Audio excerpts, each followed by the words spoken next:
in transition or when he has the ball. It's hard to stop. But I feel like we got the good group of guys to limit him. Playing against him is always fun, and I think beside last game where I had a bad shooting night, we always go back and forth, go back at each other. So I love playing against him. You guys won big against them on Christmas Day. You had a rough outing against them in Milwaukee after that. You're pretty much going to have to beat them to get out of the East. That's the idea, right? It's the NBA. Like, after last game, they beat us. He had a great game, and everybody forgot about Christmas. Just like the next time we beat it, everybody's gonna forget about what he did to us last game. So, there's always the next one, and we can only get better. You can catch more of my conversation with Joel Embiid tomorrow, right here on The Jump. But he has a point, right, Matt? That we saw the Sixers handle the Bucks back on Christmas Day. Very high-profile win for them. Probably the worst performance for Milwaukee all season. Embiid had 31 and 11. But then on February 6th, the Bucks beat the Sixers by double digits. Giannis had 36 points in that game, 20 rebounds, 6 assists. So which version of the Sixers, Matt, do you think we're getting on Saturday night? It just depends, and I'm still not giving up on the Sixers. I think they definitely have talent. They're kind of just on islands, it kind of seems like from the outside looking in still, but they have tremendous talent. They still have time to bring that together with the second half of the season, and the reason why I like them is because they have length at the rim, and that's the only thing that could kind of slow down Giannis. And then if they're firing offensively, I still think they have to figure out what Horford and Embiid and how they can play off each other. Ben Simmons needs to be a man down the stretch. That's what they need. And Tobias Harris needs to live up to that contract. But if all that happens, to me, I think they still have a very good chance of making the finals. And that's no disrespect to Toronto. I like Toronto. I like Miami a lot. I love the Bucks. But I really like what Philly has if they can pull it all together. Rachel, I think it's time. Oh, boy. Here we go. This honor was bestowed on the Celtics last year. It is time to bring out the 76ers cone of uncertainty. Matt, I'm so sorry you have to be here today. I have no idea what's going to happen with the 76ers. Could they lose in the first round? Yes, they could. They might not even have home court advantage. Could they win the championship? Yes, they could. Did either of you happen to watch the fourth quarter? Yes, Producer fine. Kate is well, right. It's martini glass of uncertainty. I think if that's the way your head wants to go, I'm not going to stop you. Did either of you watch the fourth quarter of the All-Star game? We did. He was a man. Who was dominating in that game? Joel was a man down the stretch. That was a man's game, and that man was dominating. To me, this was one of the. I'm not kidding you. You think I'm making fun? I think this was the most important part of Joel Embiid's season, to dominate in that fourth quarter. 10 points, 5 rebounds. Totally said, this is a big moment. I want the ball.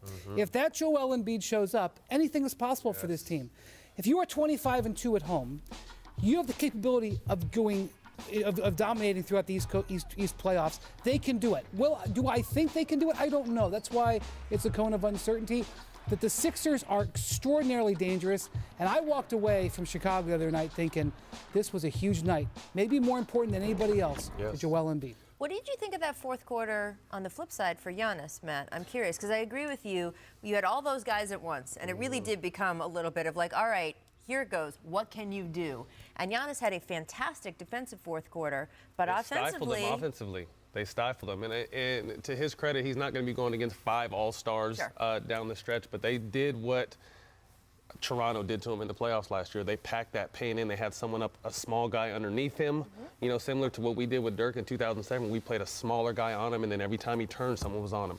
So they're strategically doing what they need to do in the All-Star game. But what I think what the deciding factor is we have to question what Embiid are we going to get. We already know what Giannis we're going to get. You know what I mean? Right. And I think that's the key. If Embiid is going to be the man he was in that fourth quarter of the All-Star game, regaining his confidence, letting you know, I'm out here with the best players in the world, and I'm the most dominant player on the court, for this stretch run. So it's going to be interesting. But like I said, as soon as we can know what Embiid we're going to get consistently, we're going to know how good the Sixers are. Well, it's interesting. I'm excited for you guys all to hear this conversation tomorrow. He talks about how he needs to get his passion back, and we certainly saw that passion in the All-Star game. I want to switch over to Steph Curry. He broke his non-shooting hand, as we all know, back on October 30th. Now, ABC was at a Warriors game on February 8th, and Curry told our Lisa Salters that he is aiming to return the first week of March. Yesterday, Steve Kerr pushed back any outside discussion that the last place Warriors just shouldn't have Curry play at all. Take a listen to Steve here. If the point is because he might get hurt, then what's the point of ever playing anybody? I mean, people can get hurt any day, and I guess the argument would be, well, we're not going to the playoffs.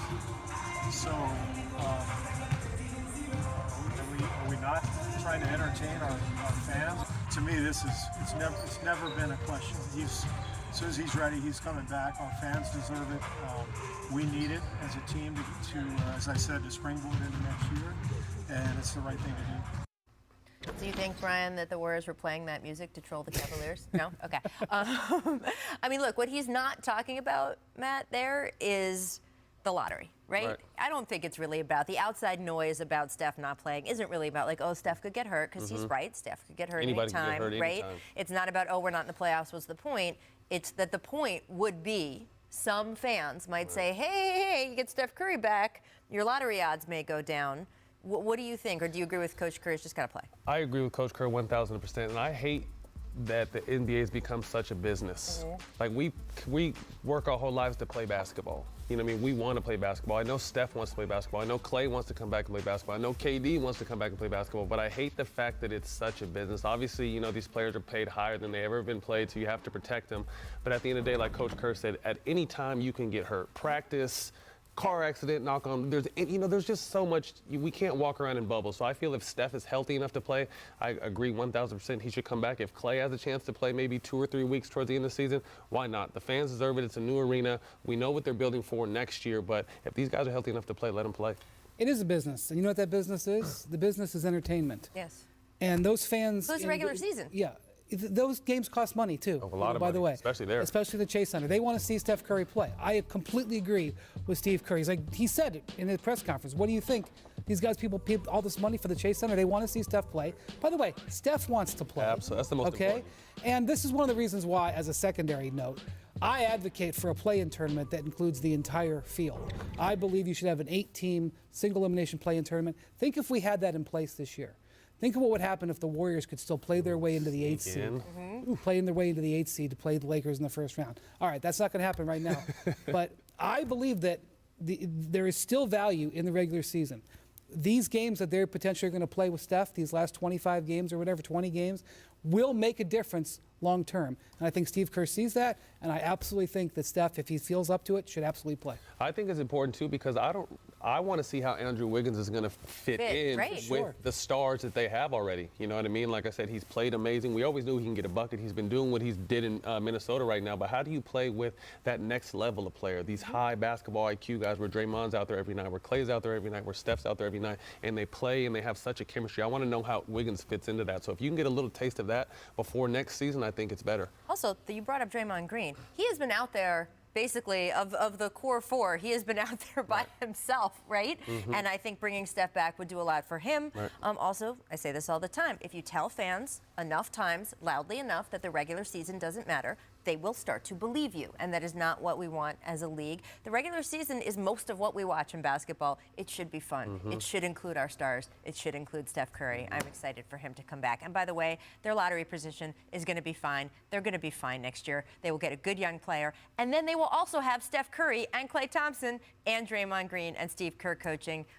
It's going to be a fine. Coming up next, we're going to play the stat market here at The Jump. Should we buy or sell CP3's clutch numbers? Westbrook's leading points in the paint, and the Lakers as the best in the West defensively. Stick around to find out.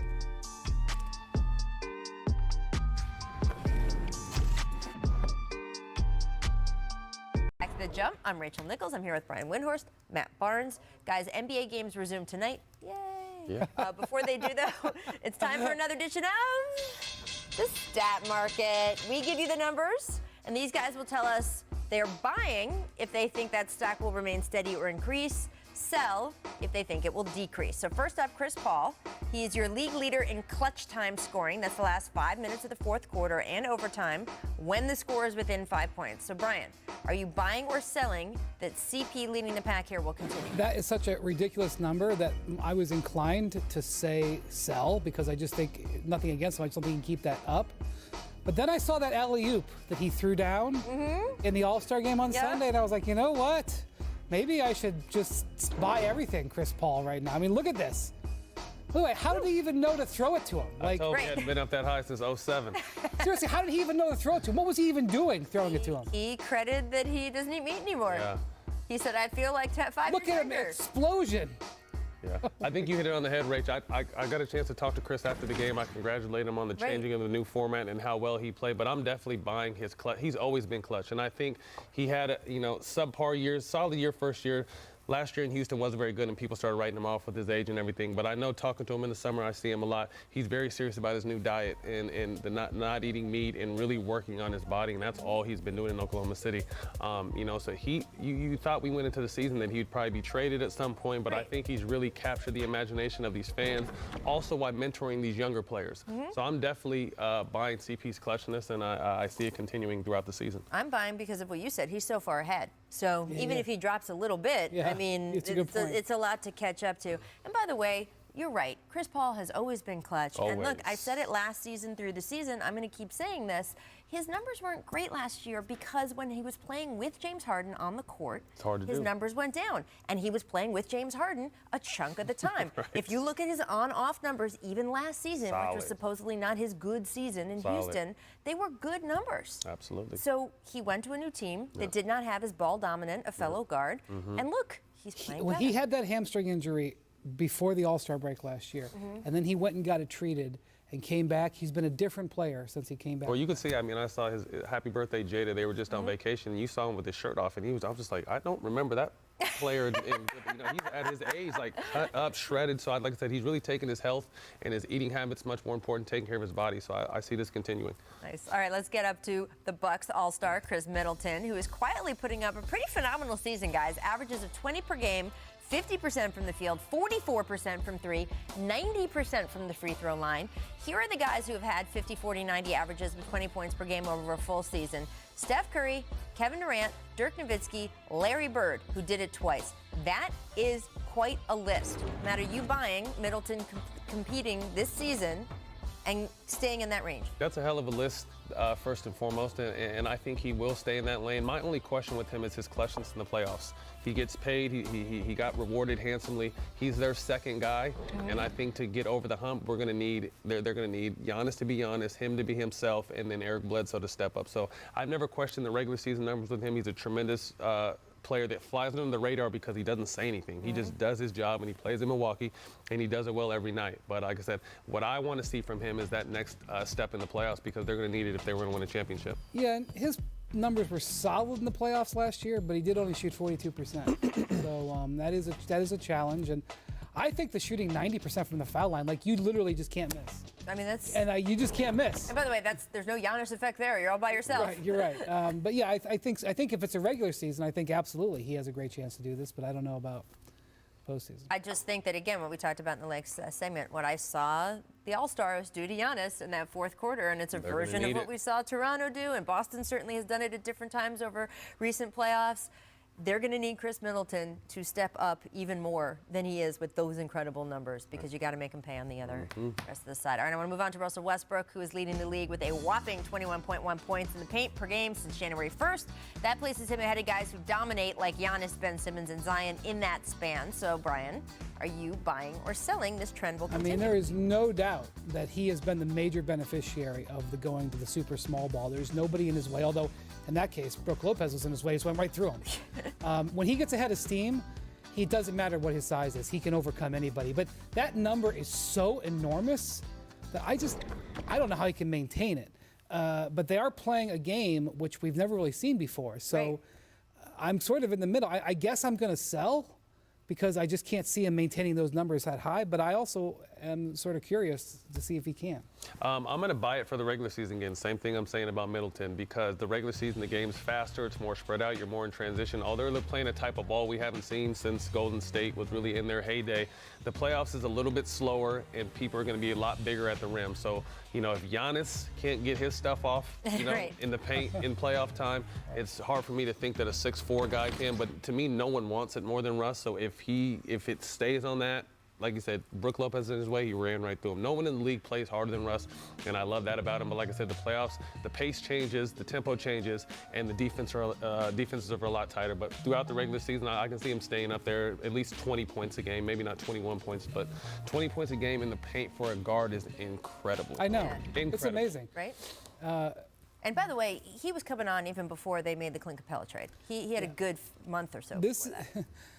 James Harden's numbers have come down, and the Westbrook numbers have gone up, and the Rockets have played better. So that's been an interesting development. It is the idea, right? It might not. I don't know to what degree that was James's idea, but in general, the idea of James scoring 40+ a game wasn't working long term for them. So they had to make a change. Incredible numbers. Like I said, James is one of the most gifted offensive players we've ever seen, but that's not winning basketball. James is going to go out and kill and set all kinds of records scoring, but they're going to continue to stay where they're at. I think there has to be more balance so you can hold more people accountable and then let other people touch the ball. People have to understand, fans looking in, that when the rest of your team is rolling, I remember Kobe said, you can't load up on that one star because you have to honor everyone else. When James is the only one rolling, you can sag and James is going to kill, but no one else is going to do anything, and that's how you're not going to advance. So I love the fact that Russ has kind of figured out where he can do and what he can do with James on the court, and James really kind of taking a step back, like, hey, I mean, we are winning. I'm sure James, he's studying this and understanding we are winning. My numbers aren't as high as they were, but at the end of the day, I've accomplished everything I can individually. What's next for me? Yep, absolutely. Well, he hopes it's a title. I want to hit the LA teams, though, because they also hope that they get a title this year. The Lakers ranked 5th in defensive efficiency. That's one spot ahead of the Clippers. Guys, the Clippers' defense was hyped as potentially all-time greats, right? This was supposed to be record-setting. They haven't really had their full team for much of the year.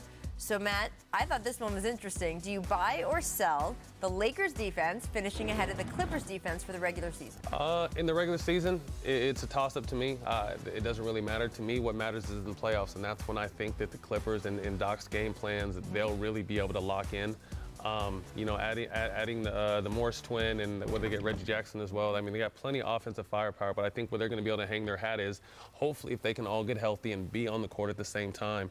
That death lineup of defense with Pat Beverly, Paul, Kawhi, Montrez and Morris is going to be hard to get by. So like I said, right now, we haven't consistently seen them together enough to really make a jump in the playoffs, but I know Doc's focus in the playoffs is going to be defense, and that's where I'm taking their defense, and that's where I'm taking them to win the championship. As a quick aside, did you see what the Bucks ranked there? Their number was, they were 3.5 points higher than anybody else, which in that ranking system is enormous. Yes. Anyway, what I think is going to happen here, just to functionally and tactfully answer this question, I'm going to say sell, because I think the Lakers have a pretty big cushion. They have a 4-game cushion. I expect them to take, by the way, just look at that. Look at the Bucks. Yes. Look how far the Bucks from the Raptors, and then look at how tight the Raptors are to everybody else. Yep. That's why the Bucks are awesome. All right. Anyway, I think the Lakers have a 4-game lead, and I just think they're going to rest some guys down the stretch, whereas the Clippers, I feel like you're going to need to play together more and actually try to use these games. So I just think functionally, not because I think the Lakers stink, I just think the Clippers might pass them for that reason. I think that the playoff races for seeding in both of these conferences are going to be fascinating because who plays who when is going to lead to so much stuff, so especially once we get into March. And I also think the Clippers are the one team that don't really care about that top 2 or 3. They don't need it. You know what I mean? I think the Lakers, with their team all being new, they want to play. The Bucks are playing as hard as they can because that's just what kind of team they are. I think the Clippers have been pacing themselves the whole entire season, staying within the mix, and now as they get healthy, as players, we know this second half run is when the season starts getting serious. You're going to see, the defense is going to change, the tempo of the game is going to change these last 25 games, and that's what I see the Clippers locking in if they can get healthy. Yep, absolutely. All right, that is the closing bell. I hear it for the Stat Market. Closed for the day. We will be back with another edition soon. And stay with us, because coming up, we're going to take a look at the top 10 fails of the season so far. We've given you all kinds of good plays for the past few days. The bill is coming due after this commercial break. First, though, here's what the Jump recommends for today. Tim Bontemps has an article up on the app detailing 9 chaotic moments that could shake up the NBA. One of the 9 important questions asked in the article, quote, what does Giannis do June 30th? Check it out during the break.